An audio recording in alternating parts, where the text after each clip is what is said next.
Okay, so to solve this one, this is what is the wavelength of the light of 720 nanometer light? Now this must be in the air. That's the wavelength in the air, or vacuum, about the same, right?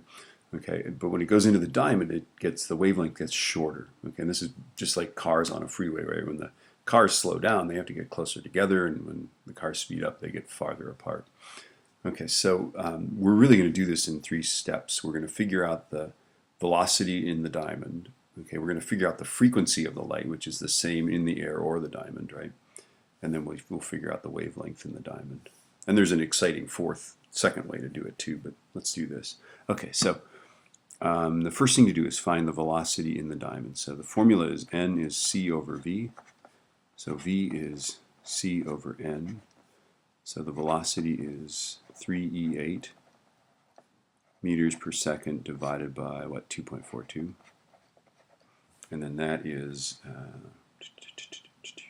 the velocity is 1.23, I'll say 97, just for fun. Okay, meters per, times 10 to the 8th meters per second. Okay, that's step 1. Okay, step 2 is to find the frequency. I'm going to use V equals F lambda, right? So therefore frequency is what is it, V over lambda, right? And so in the air, where the speed is the speed of light, right, the frequency is 3e8 meters per second divided by 720 e minus 9 meters, okay? Because that's what nano means. Nano is 10 to the minus 9th.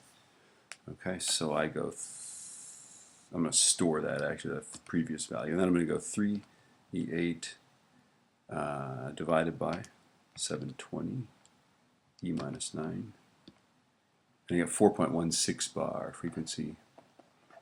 4.16 bar times 10 to the 14th hertz. And I'm going to store that in my letter B, just for fun. Okay, now the exciting third step is that this is the same frequency that it has in the diamond, okay? So the same frequency it has in the air, it's got to have the same frequency in the diamond, because if you have, you can't change the frequency, right? It's like a tunnel, right? If you have 10 cars per second entering the tunnel, you can't have 9 cars per second leaving a tunnel, right? There's some basic conservation thing there. So now we're going to use the same formula, V is F lambda, to find the wavelength in the diamond, right? Okay, so let's see. Lambda is, what is it, V over F, right? And the velocity is this velocity in the diamond, right? So lambda is 1.2397 e8 meters per second divided by 4.16 bar times 10 to the 14th hertz. Okay, so alpha A is this guy divided by alpha B. I'm getting 2.975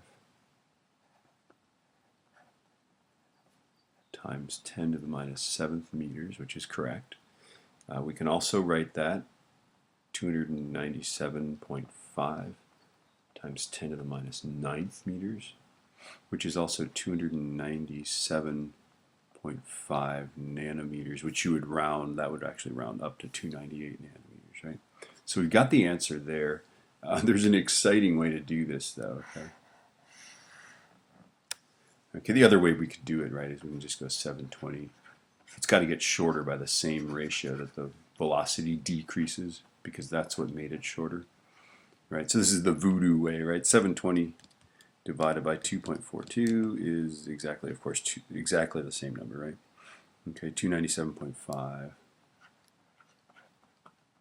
And then you get nanometers, because this is just nanometers. This is a pure number, so. Okay, so you can check your work. It's a tricky little problem. You could do it the hard way. You could do it the easy way.